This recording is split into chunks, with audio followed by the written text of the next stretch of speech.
नमस्कार, मैं हूं निकिता और आप देख रहे हैं सत्यहिंदी.com। चलिए एक नजर डालते हैं अब तक की सुर्खियों पर। उत्तर प्रदेश में बहुजन समाज पार्टी की सरकार के दौरान कथित तौर पर हुए 1400 करोड़ रुपए के स्मारक घोटाले में भाजपा विधायक फंसते नजर आ रहे हैं। एबीपी की एक रिपोर्ट के मुताबिक ईडी ने स्मारक घोटाले में विधायक टी राम को तलब किया है। वाराणसी के अजकरा विधानसभा सीट से भाजपा विधायक टी राम की भूमिका को लेकर ईडी ने सवाल उठाए हैं। इसके अलावा लोक निर्माण विभाग के तत्कालीन प्रमुख अभियंता त्रिभुवन राम को भी तलब किया गया है। सूत्रों के अनुसार अभियंता और विधायक दोनों को दिवाली से पहले ईडी के समक्ष पेश होना होगा। अब इस बीच बीजेपी विधायक ने कहा कि उनका इससे कोई वास्ता नहीं है। वह पहले भी अपने बयानों में बता चुके हैं कि वह इससे जुड़ी किसी कमेटी में शामिल नहीं थे। मध्य प्रदेश की चर्चित आईएएस अधिकारी शैलपाला मार्टिन अपने एक बयान को लेकर इस समय सुर्खियों में बनी हुई हैं। दरअसल उन्होंने सोशल मीडिया पर मंदिरों में लगे लाउड स्पीकरों से होने वाले ध्वनि प्रदूषण पर एक पोस्ट की थी और उनकी इसी पोस्ट से मध्य प्रदेश में विवाद खड़ा हो गया, जिसके बाद धार्मिक समूहों ने अधिकारी के खिलाफ विरोध प्रदर्शन करने का ऐलान किया है। आपको बता दें कि आखिर मामला है क्या। मीडिया रिपोर्ट्स के मुताबिक सोशल मीडिया प्लेटफॉर्म एक्स पर एक पत्रकार ने मस्जिदों में लगे साउंड सिस्टम के इस्तेमाल और इन जगहों के बाहर डीजे बजाने पर सवाल उठाया। उनके इसी पोस्ट पर जवाब देते हुए आईएएस अधिकारी शैलपाला मार्टिन ने कहा कि मंदिरों में साउंड सिस्टम के कारण ध्वनि प्रदूषण होता है। उन्होंने सवाल उठाया कि ऐसी आवाजें जो कई सड़कों दूर से सुनी जा सकती हैं और देर रात तक जारी रहती हैं, अक्सर क्यों नजरअंदाज कर दी जाती हैं। आगामी महाराष्ट्र विधानसभा चुनाव के लिए महायुति में सीट बंटवारे पर एनसीपी नेता अमोल मिटकरी ने कहा कि अजीत पवार का बयान तो सभी ने सुना होगा कि जैसे ही एबी फॉर्म आएंगे सूची आपके सामने पेश कर दी जाएगी।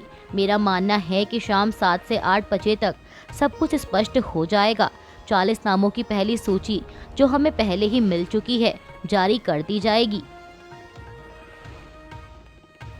भाजपा नेताओं और कार्यकर्ताओं ने आज दिल्ली में प्रदर्शन कर आम आदमी पार्टी प्रमुख अरविंद केजरीवाल पर दिल्ली के मुख्यमंत्री के रूप में अपने कार्यकाल के दौरान करदाताओं के पैसे को निजी सुख सुविधाओं पर खर्च करने का आरोप लगाया। भाजपा नेताओं ने आरोप लगाया कि केजरीवाल ने 6 फ्लैग स्टाफ रोड स्थित अपने आधिकारिक आवास पर आलीशान वस्तुओं और आधुनिक सुविधाओं पर करोड़ों रुपए खर्च किए। आपको बता दें कि दिल्ली के मुख्यमंत्री पद से इस्तीफा देने के बाद केजरीवाल ने इस महीने की शुरुआत में सिविल लाइंस में फ्लैग स्टाफ रोड स्थित बंगला खाली कर दिया था। झारखंड में इंडिया गठबंधन के बीच सीट शेयरिंग को लेकर आ रही मतभेद की खबरों पर भाजपा सांसद जनार्दन सिंह सिकरीवाल ने कहा कि आरजेडी का महत्व खत्म हो गया है। झारखंड में उनके बिना ही कांग्रेस और जेएमएम ने सीटों का बंटवारा कर लिया। अब भागे भागे गए हैं और सिफारिश कर रहे हैं कि इनका सम्मान बच जाए। लेकिन अगर गठबंधन से सीटें ले भी ली, झारखंड में एक भी सीट पर जीत प्राप्त नहीं होगी। भाजपा सांसद ने आगे कहा कि तेजस्वी यादव को परिवारवाद पर कुछ कहने का हक नहीं है। वे खुद परिवारवाद की उपज हैं। अगर वे लालू यादव के बेटे नहीं होते तो नेता प्रतिपक्ष बनने वाले आरजेडी में दर्जनों लोग हैं। भारत ने फिलिस्तीन के लोगों की मदद के लिए UNRWA के तहत मदद भेजी है। इस मदद की पहली खेप में भारत ने 30 टन भोजन और दवाइयां भेजी हैं। आज मंगलवार को रवाना हुई इस पहली खेप में कई जरूरी और आम दवाओं के अलावा सर्जरी में इस्तेमाल होने वाले उपकरण और हाई एनर्जी बिस्किट भी शामिल हैं। विदेश मंत्रालय के प्रवक्ता रणधीर जायसवाल ने एक्स पर एक पोस्ट के जरिए इसकी जानकारी दी। आपको बता दें कि UNRWA यानी United Nations relief and works agency संयुक्त राष्ट्र की एक संस्था है जो फिलिस्तीनी शरणार्थियों को मदद और सुरक्षा मुहैया कराती है।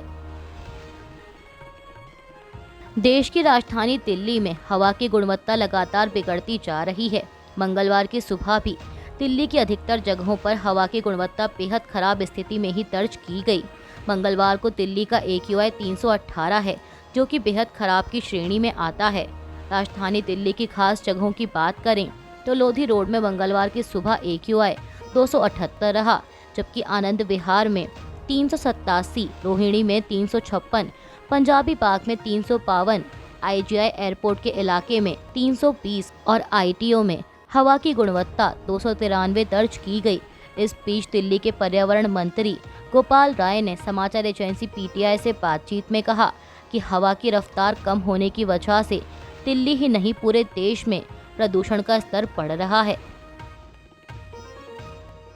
झारखंड विधानसभा चुनाव के लिए कांग्रेस ने अपने 21 उम्मीदवारों की पहली लिस्ट जारी कर दी है। लिस्ट के मुताबिक पार्टी ने पूर्व IPS अजय कुमार को जमशेदपुर पूर्व सीट से टिकट दिया है। जामताड़ा से डॉक्टर इरफान अंसारी, रामगढ़ से ममता देवी, हजारीबाग से मुन्ना सिंह और जमशेदपुर वेस्ट से बन्ना गुप्ता को टिकट दिया गया है। आपको बता दें कि 81 सीटों वाली झारखंड विधानसभा के लिए 13 और 20 नवंबर को 2 चरणों में वोटिंग होगी और वोटों की गिनती 23 नवंबर को होगी। प्रधानमंत्री नरेंद्र मोदी ब्रिक्स समिट में भाग लेने के लिए रूस के कजान रवाना हो गए हैं। PM मोदी ने सोशल मीडिया प्लेटफॉर्म X पर इसकी जानकारी दी। आपको बता दें कि ब्रिक्स का यह 16वां समिट है। उन्होंने अपने पोस्ट में भारत के लिए ब्रिक्स के महत्व का भी जिक्र किया और कहा कि वो इस समिट में कई व्यापक मुद्दों पर चर्चा करने जा रहे हैं। उन्होंने लिखा कि वो इस समिट के दौरान कई नेताओं से भी मुलाकात करेंगे। आपको बता दें कि ब्रिक्स विकासशील अर्थव्यवस्था वाले देशों का गुट है।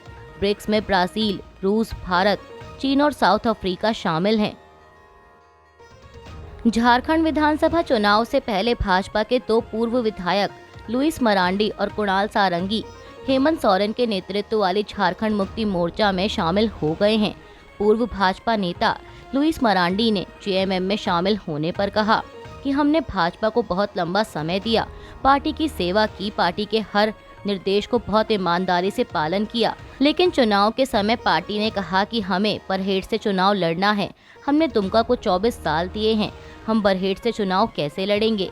हमें उस जगह के बारे में कुछ भी नहीं पता, इसलिए हमने कहा कि हम बरहेट से चुनाव नहीं लड़ सकते। उसके बाद भी घोषणा हुई और दुमका से किसी और को टिकट दे दिया गया। तब हमने संकल्प लिया कि चूंकि हमने लोगों की सेवा करने का फैसला किया है, इसलिए हम चुनाव लड़ना चाहते हैं। हमने हेमंत सोरेन से संपर्क किया और उन्होंने इसे सहर्ष स्वीकारा। हम उन्हें अपना अभिभावक मानते हैं। यह उन पर निर्भर है कि वे हमें चुनाव लड़ाते हैं या नहीं। वहीं भाजपा से इस्तीफा देने वाले कुणाल सारंगी ने कहा कि मैंने अभी सही काम किया है। दुनिया में क्या गलत है, यह समझने के बाद सभी को अपने घर वापस आ जाना चाहिए। मैं अपने बड़े भाई हेमंत सोरेन के साथ वापस आकर बहुत खुश हूँ। राजनीति में मेरी जो भी पहचान है उसका पूरा श्रेय उन्हें ही जाता है। हरियाणा में भाजपा ने आरक्षण के अंदर आरक्षण को लागू कर दिया है, लेकिन वहीं केंद्रीय मंत्री चिराग पासवान ने साफ कहा है कि वह पूरी तरह से इसके खिलाफ हैं। दरअसल आपको बता दें कि इस हफ्ते अपनी पहली बैठक में हरियाणा के मुख्यमंत्री नायब सिंह सैनी की कैबिनेट ने अनुसूचित जातियों और अनुसूचित जनजातियों के लिए कोटा को विभाजित करने और इसका एक हिस्सा उन उप समूहों को देने का फैसला किया है जिनका रोजगार और शिक्षा में कम प्रतिनिधित्व है। इस बारे में मीडिया से बात करते हुए चिराग पासवान ने कहा कि लोक जनशक्ति पार्टी ने यह स्पष्ट कर दिया है कि वो इसका समर्थन नहीं करती है। मुझे लगता है कि जाति की नहीं, जमात की बात होनी चाहिए। उन्होंने आगे कहा कि खास तौर पर तब जब आप अनुसूचित जाति का जिक्र करते हैं जिसका आधार छुआछूत रहा है, जब तक यह मानसिकता या इस सोच के लोग जो आज भी छुआछूत की भावना रखते हैं, ऐसी परिस्थितियों में अगर इस तरह का सब क्लासिफिकेशन हुआ तो इससे समस्याएं पैदा होंगी और इस तरह का विभाजन कायम रहेगा। पश्चिम बंगाल की मुख्यमंत्री ममता बनर्जी के साथ मुलाकात के बाद आंदोलनरत जूनियर डॉक्टरों में से एक ने कहा कि आज हमने देखा कि मेडिकल कॉलेजों के सभी प्रिंसिपलों को शांत बैठने के लिए बुलाया गया और कहा गया कि उन्हें केवल बैठक देखने के लिए बुलाया गया है और कुछ भी बोलने के लिए नहीं। इसके साथ ही हमने यह भी देखा कि कैसे मेडिकल कॉलेजों के अधिकारों और शक्तियों को नष्ट किया गया। इन सब के अलावा आज शिक्षकों की किसी भी छात्र के गलत व्यवहार के लिए अनुशासनात्मक कार्रवाई करने की क्षमता को भी छीन लिया गया। डॉक्टर ने आगे कहा कि हमने फैसला किया है कि हम आम लोगों के अनुरोध का सम्मान करेंगे जिन्होंने पूरे समय हमारा समर्थन किया। हम अपनी भूख हड़ताल वापस ले रहे हैं, लेकिन हम लड़ाई जारी रखेंगे। अभी के लिए बस इतना ही। बाकी की खबरों के लिए बने रहिए सत्यहिंदी.com के साथ।